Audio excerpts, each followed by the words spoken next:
पाकिस्तान ने क्या किया उसके बदले में? पाकिस्तान ने इमीडिएटली ड्रोन स्ट्राइक्स वगैरह किए, उन्होंने कोशिश की कि अपने जहाज भी भेजें, और वो सारे के सारे कंट्रोल से थे चीन से।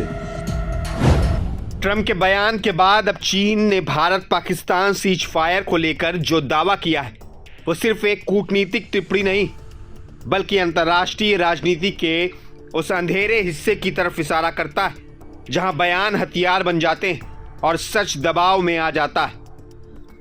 जिस सीज फायर को भारत ने हमेशा अपनी रणनीतिक समझ और राष्ट्रीय हितों से जोड़कर देखा, आज उसी फैसले पर विदेशी ताकतें एक के बाद एक अपना दावा ठोक रही हैं, और यही बात इस कहानी को सामान्य राजनीतिक बहस से निकालकर एक संदिग्ध साजिश की शक्ल देती। अनिल गौर का बयान इसी संदर्भ में और भी अहम हो जाता है, क्योंकि उनके शब्दों में साफ झलकता है कि भारत किसी बाहरी दबाव में झुकने वाला देश नहीं। लेकिन सवाल यह उठता है कि अगर भारत के फैसले पूरी तरह संप्रभु है, तो फिर ट्रंप के बाद चीन को इस सीज फायर पर बोलने की जरूरत क्यों महसूस हुई? यह दावा ऐसे समय पर सामने आया जब भारत पहले से ही सीमा, कूटनीति और वैश्विक मंच पर बेहद सतर्क है, और पाकिस्तान का नाम जुड़ते ही पूरे मामले की संवेदनशीलता कई गुना बढ़ जाती। इस पूरे घटनाक्रम में डराने वाली बात यह नहीं है कि क्या कहा गया, बल्कि यह है कि क्यों कहा गया।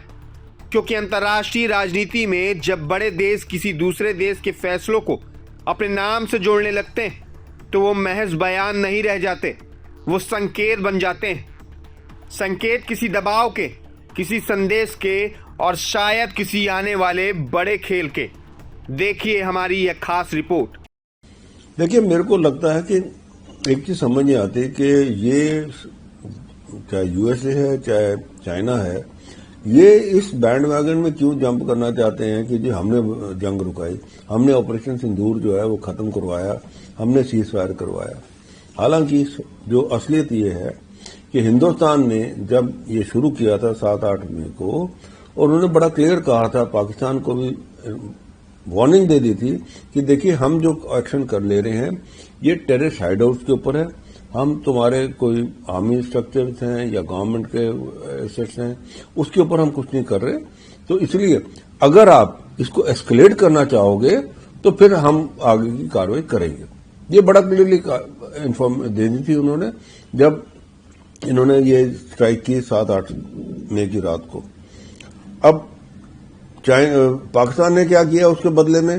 पाकिस्तान ने इमीडिएटली ड्रोन स्ट्राइक्स वगैरह किए, उन्होंने कोशिश की कि अपने जहाज भी भेजें, और वो सारे के सारे कंट्रोल से थे चीन से, क्योंकि चाइनीज जिस हिसाब से इंटेलिजेंस रिपोर्ट्स मिली है, चाइनीज जो है ड्रोन ऑपरेटर्स वगैरह वो इनके इधर बैठे हुए थे जो इनको ऑपरेट कर रहे थे। चाइनीज सैटेलाइट्स यूज हो रही थी इनकी कम्युनिकेशन सिस्टम के लिए। तो इन्होंने वो किया और कोशिश की कि हिंदुस्तान के ऊपर कोई क्षति हो, पर हिंदुस्तान का एयर डिफेंस सिस्टम इतना अच्छा था कि वो सारे के सारे जो है ड्रोन्स हवा में ही उड़ाए गए, कोई जमीन पे कोई नुकसान नहीं हुआ। अब दूसरी बात क्या हुई कि 8-9 की रात को जो है, जो 9 तारीख को पता लगा कि भाई पाकिस्तान जो है तैयारी कर रहा है एक बहुत बड़ा अटैक लॉन्च करने के लिए, full fledge attack western front के ऊपर। जब हिंदुस्तान को ये पता लगा तो उन्होंने 9 और 10 की रात को जो है यहां जो पाकिस्तान के 11 एयरफील्ड हैं उनके ऊपर ब्रह्मोस की स्ट्राइक की, ब्रह्मोस मिसाइल के साथ में। और ब्रह्मोस मिसाइल के साथ में जब स्ट्राइक की तो उसके अंदर उनके जो एयरक्राफ्ट हैं वहां पे वो भी क्षतिग्रस्त हुए, उनका जो अर्ली वार्निंग सिस्टम का एयरक्राफ्ट था वो भी क्षतिग्रस्त हुआ, और साथ में एयरफील्ड जो है सारी की सारी 11 की 11 जो है वो बिल्कुल ध्वस्त की गई। और फिर हिंदुस्तान ने फिर मैसेज दिया पाकिस्तान को कि आप देखिए अगर आप कोशिश करते हैं तो हम इसको और एस्केलेट करेंगे, हम नहीं चाहते एस्केलेट करना। अब चीन जो अब कह रहा है कि जी उसने मध्यस्थता कराई, जरूर वो पाकिस्तान को उन्होंने सलाह दी होगी, क्योंकि हिंदुस्तान के पास कोई ऐसा मैसेज नहीं आया है चीन का, ना ही आया डोनाल्ड ट्रंप का कि जी आप इसके अंदर करिए। हाँ, ये हमें इतना पता जरूर लगा है कि पाकिस्तान के जो है वो मुनीर खान और बाकी जो लोग हैं वो जरूर उन्होंने मदद की गुहार लगाई, पहले यूएस को भी चीन को भी कि जी ये बंद कराओ जी, क्योंकि जिस हिसाब से उनकी डिस्ट्रक्शन हुई उनको पता लग गया कि अब हिंदुस्तान जो है हम उससे मुकाबला नहीं कर सकते। पर हिंदुस्तान के पास कोई भी ऐसी जो खबर है या कोई भी ऐसी रिक्वेस्ट, चाहे वो यूएसए से हो चाहे चीन से हो, वो आई। तो इसीलिए इनका ये कहना कि जी वो उन्होंने मीडिएशन, हाँ जरूर उन्होंने पाकिस्तान को कहा होगा कि भाई आप इसको बंद कर लें, नहीं तो आप सीज फायर के लिए करें। तभी 10 तारीख की सुबह जो है 9:30 बजे के आसपास उनके डीजीएमओ ने हमारे डीजीएमओ को हॉटलाइन पे कॉल करके उन्होंने कहा कि भाई हम सीज फायर करना चाहते हैं। तो हमारे डीजीएमओ ने जवाब दिया कि ठीक है, हमारी जो कैबिनेट है वो मिलेगी, हमारे जो प्राइम मिनिस्टर है वो बात करके, तो उसके बाद तो 3:30 बजे उन्होंने कहा उनको कॉल करके कि हाँ जी सीज फायर है।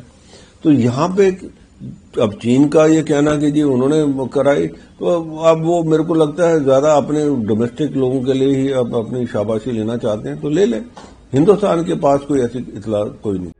प्रभातखबर.com, विश्वास वही, रफ्तार नहीं।